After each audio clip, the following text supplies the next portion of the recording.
কুয়াশা আচ্ছন্ন পাহাড়ের মাঝে এক শান্ত গ্রাম ছিল। সেই গ্রামটার পিছনে একটা বাড়ি ছিল। সেখানে কেউ সাহস করে যেতে পারত না। গ্রামবাসীরা একে ফিসফিসে জানালা নামে ডাকত, কারণ বৃষ্টি বা ঝড়ের রাতে দ্বিতীয় তলার জানালা থেকে প্রায় অদ্ভুত ফিসফিসে আওয়াজ শোনা যেত।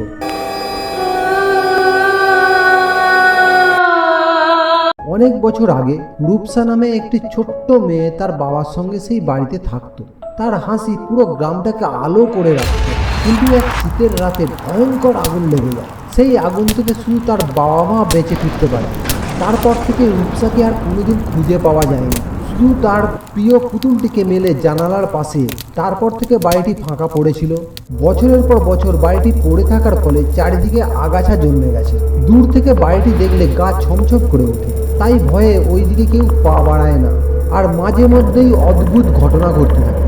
শীতের রাতে যারা ওই বাড়ির পাশ দিয়ে হেঁটে যেত তারা শিশুর হাসির আওয়াজ শুনতে পেত, আর জানালায় একটা আলো দেখতে পেত। পাড়ার গ্রামবাসীর মধ্যে কেউ কেউ বলতো তারা দেখেছে একটি ছোট্ট মেয়ের ছায়া হাতে পুতুল ধরে জানালায় দাঁড়িয়ে আছে, ফাঁকা চোখে তাকিয়ে, আর যেন বলতে চাইছে, আমি এখানে আছি, আমাকে দেখতে পাচ্ছ না?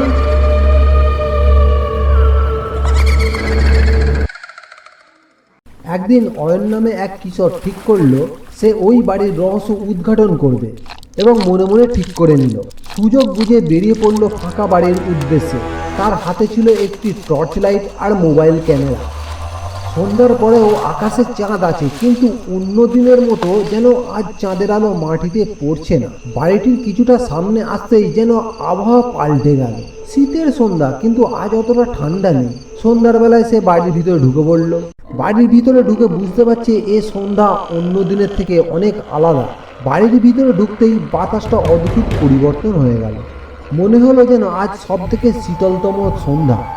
একে তো ঠান্ডা, তার উপর ঘরের বাতাস যেন কি ভারী।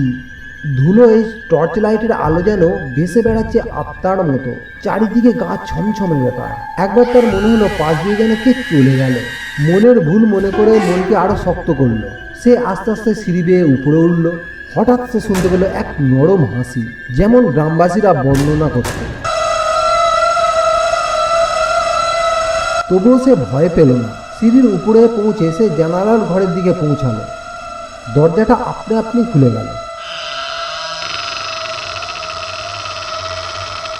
সে জানালার দিকে এগোলো। ভিতরে সেই পুতুলটি জানালার ধারে বসে ছিল, যেন সময় তাকে ছুঁতেই পারেনি।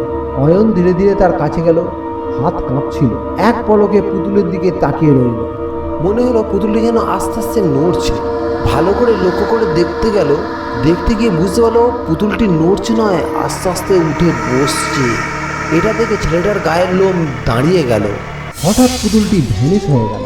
চারিদিক নিস্তব্ধ হয়ে গেল, আর টর্চ লাইট নিভে গেল। ঘর পুরো অন্ধকারে ঢেকে গেল।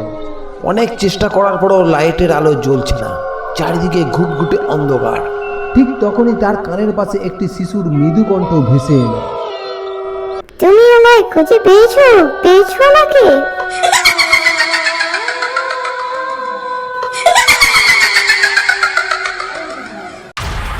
অয়নের কানে এই কথা পৌঁছাতেই সে সেই অন্ধকারের মধ্যে পড়ি কি মরি করে দৌড় দিল। কোন দিকে যাচ্ছে সে নিজেও জানে না। পড়ি কি মরি তখন ভাববার সময় নেই। কোনো রকমে বাড়ি থেকে বেরিয়ে চাঁদের আলো দেখতে পেল। তার মনে হলো যেন নতুন জীবন ফিরে পেয়েছে। সে দৌড়াতে দৌড়াতে গ্রামে পৌঁছে গেল। সে আর কোনোদিন কাউকে কিচ্ছু বলেনি যে কি দেখেছিল সেদিন। আর ওই বাড়ির দিকেও ফিরে তাকায়নি। আজও পিছপিছে জানালা দাঁড়িয়ে আছে। ঝড়ের রাত্রে হালকা আলোয় ছায়া, আর শোনা যায় সেই নরম হাসি।